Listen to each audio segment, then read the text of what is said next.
Jadi di video kali ini kita bakal ngewawancarain Ustadz Dudun tentang apa?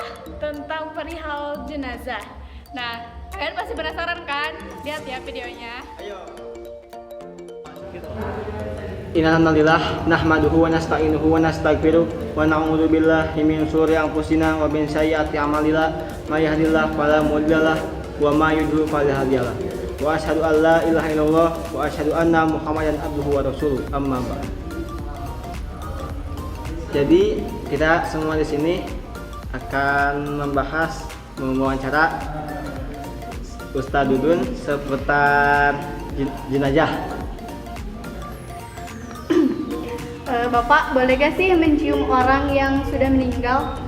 Boleh, asal yang meninggalnya itu ketika hidupnya boleh dicium. Tapi kalau ketika hidupnya tidak boleh dicium, sudah mati juga tidak boleh. Nyium muka bobo tidak boleh.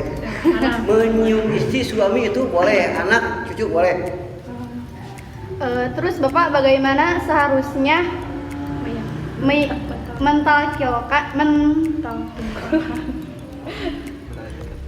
mentalkinkan orang yang sudah mau meninggal gitu?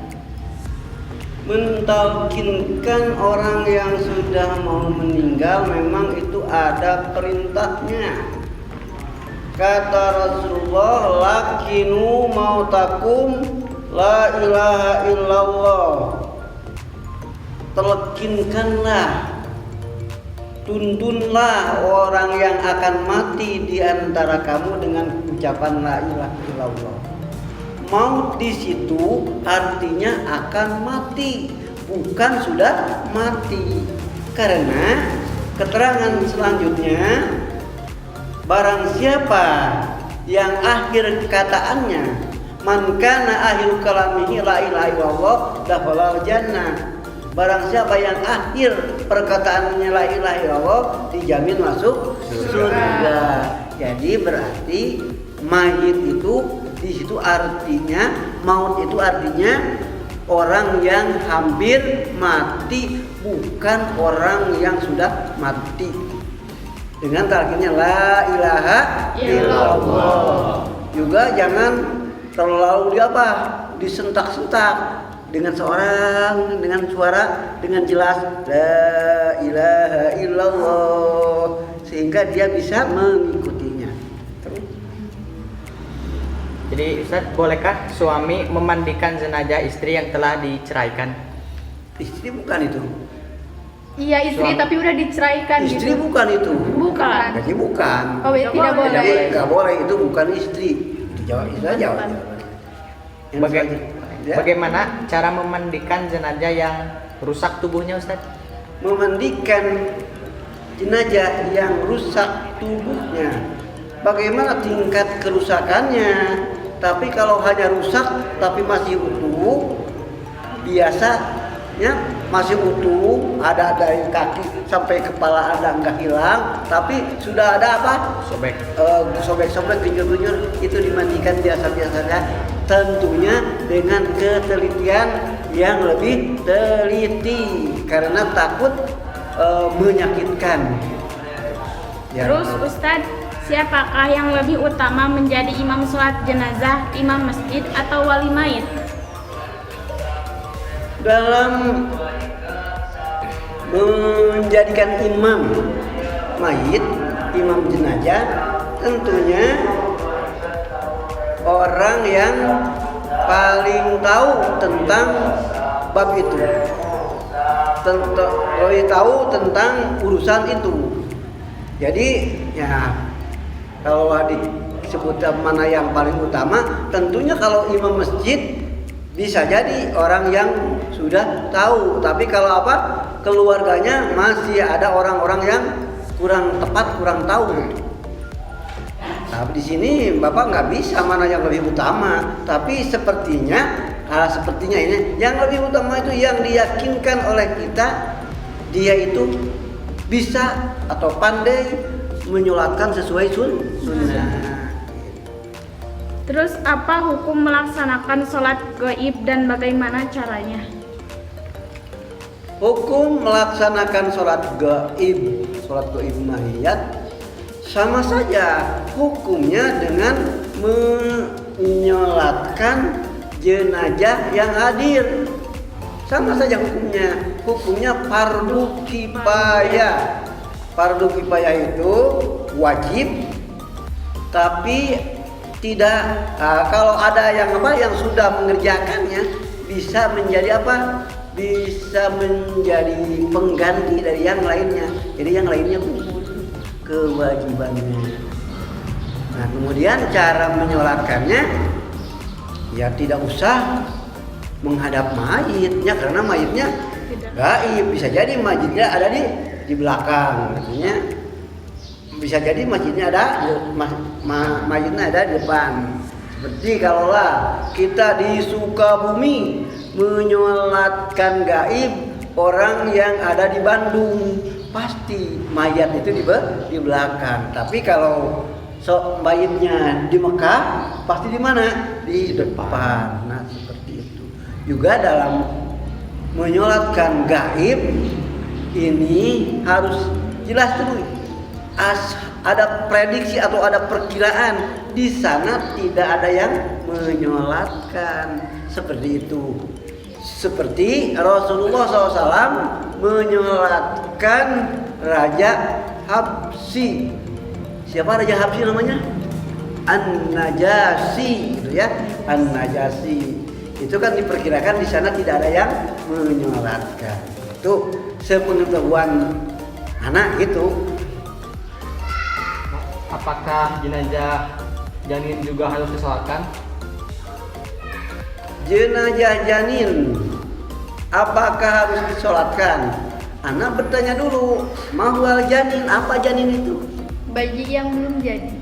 Bayi yang belum jadi itu masih tidak usah disolatkan karena belum jadi bayi.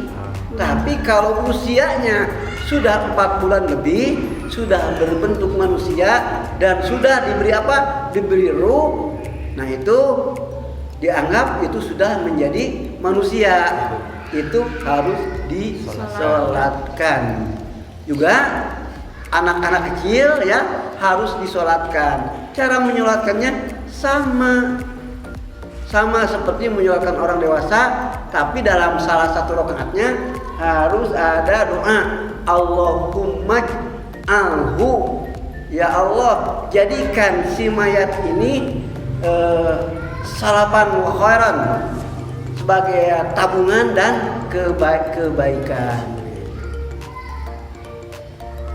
Mengapa Nabi SAW tidak mensolatkan jenazah yang punya hutang?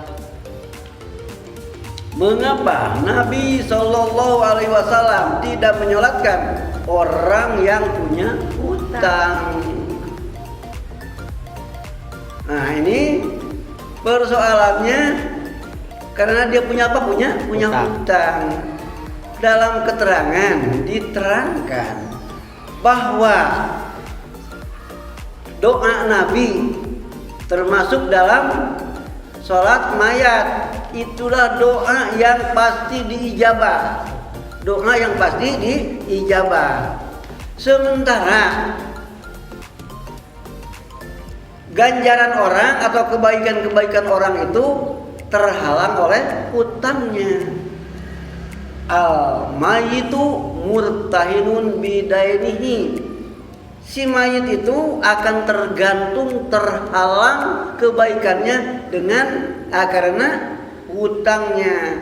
Sehingga orang mati yang banyak kebaikan tapi banyak hutang itu ditangguhkan hatta yuqdu alaihi, sehingga hutang itu dibayarkan. Maka Nabi tidak menyolatkannya gitu. Tentunya ini bukan kehendak Nabi, tentunya ini adalah wahyu dari Allah Subhanahu wa Ta'ala. Tapi Nabi menyarankan, memerintahkan kepada sahabatnya untuk menyolatkan dan memintakan ampun. Istaghfiru li akhikum.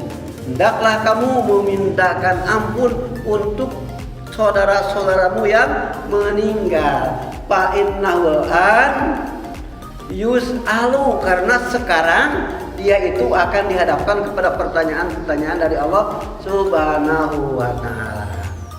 Jadi harus didoakan dan dipintakan doa ketetapan. Allahumma gfir lahu wasabbithu bil iman. Wallahu a'lam. Pertanyaan selanjutnya Ustadz, Iya siap. apakah ikatan kafan di kuburan boleh dilepaskan? Ikatan kafan di kuburan bolehkah dilepaskan itu ya? Iya.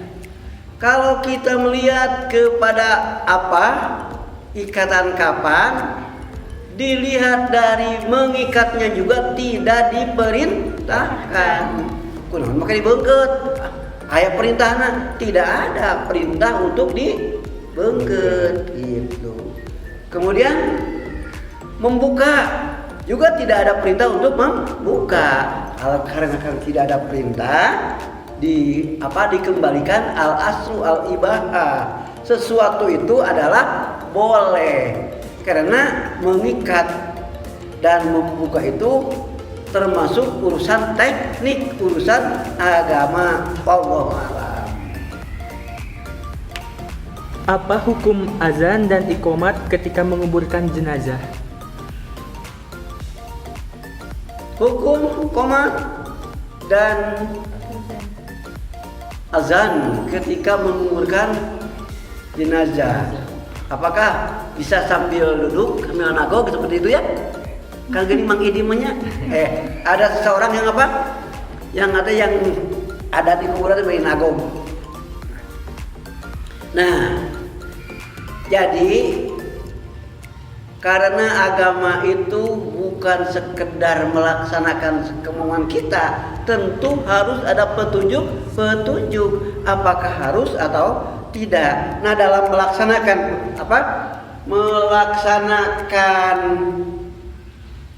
kebaikan-kebaikan atau melaksanakan ibadah itu harus ada perintahnya. Sementara perintah adzan dan qomat di kuburan tidak ada.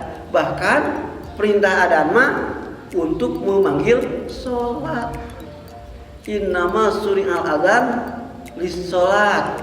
Hanyalah disyariatkan adzan, diwajibkan adzan untuk sholat. Itu seperti itu yang Bapak ketahui.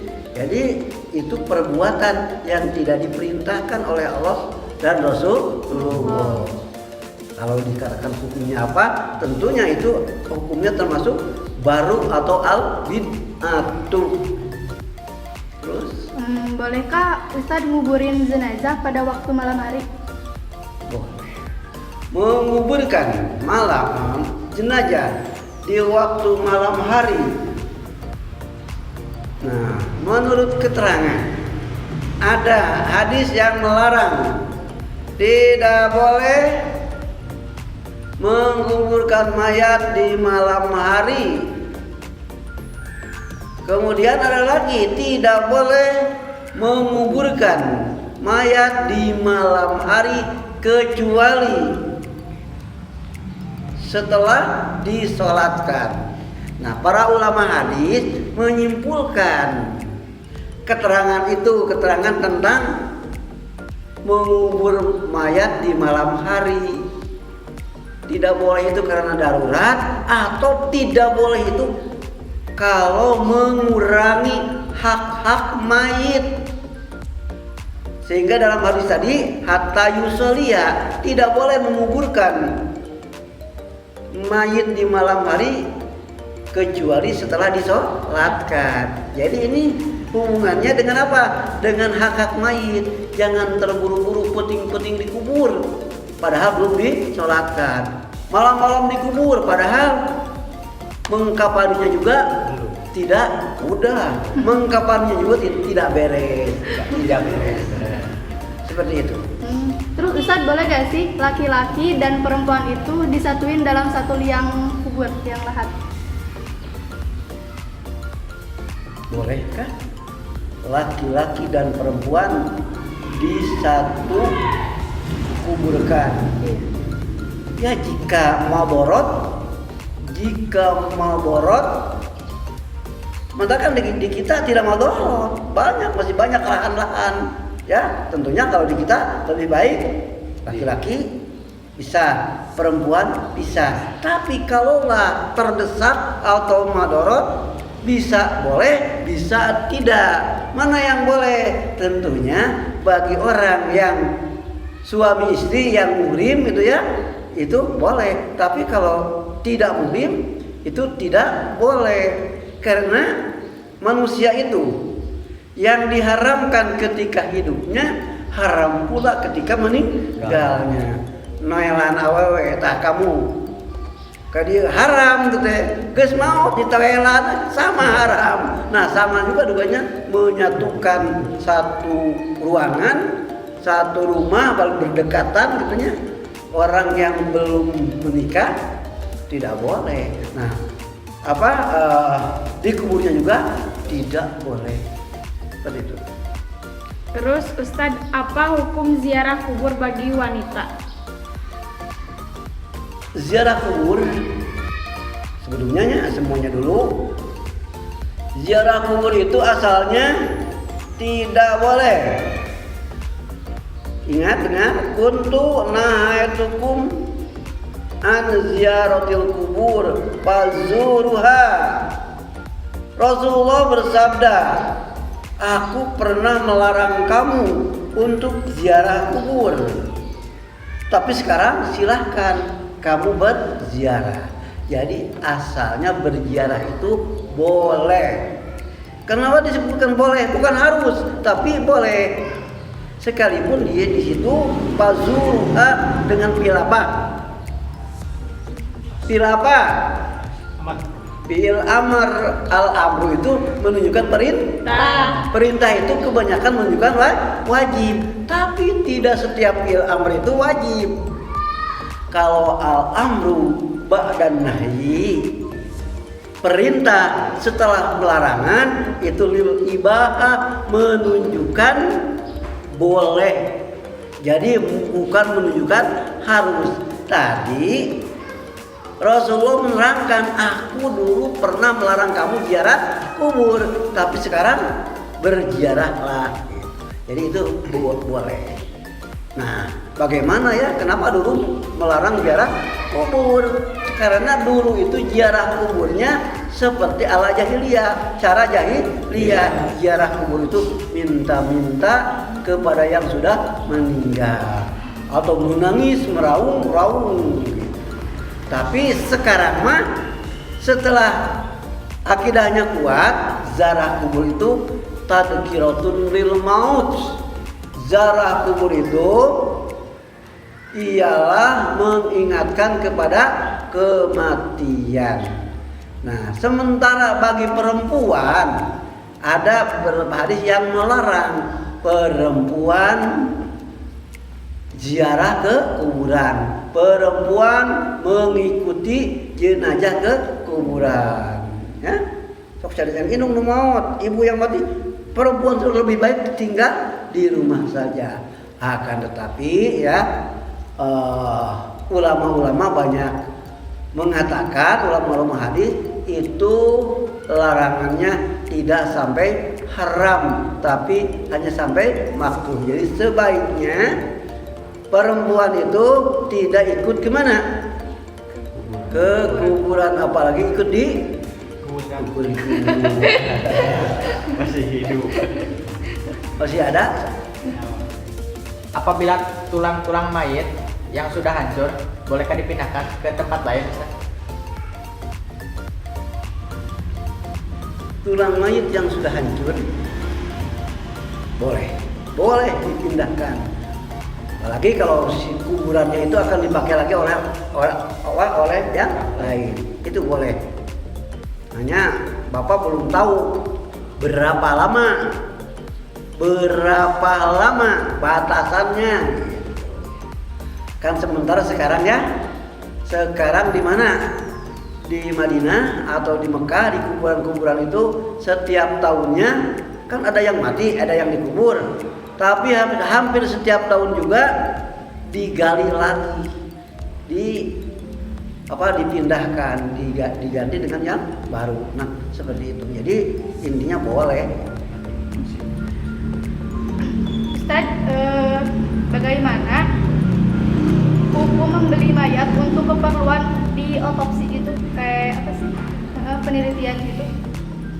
Mayat dan orang hidup sama, tidak boleh diperjualbelikan. Itu dah pendapat Bapak ini. Manusia itu baik yang hidup maupun yang mati tidak boleh diperjualbelikan, apalagi kalau untuk dirusak, disakiti, karena menyakiti mayat itu sama dengan menyakiti yang hidup, mematahkan tulangnya, gitunya, mematahkan tulang mayit itu kasrul idamil mayit, mematahkan tulang mayit itu kakasri hayatiha, seperti mematahkan yang masih hidup. Ustadz, kewajiban apa saja yang harus dilaksanakan oleh wanita yang ditinggalkan oleh suaminya?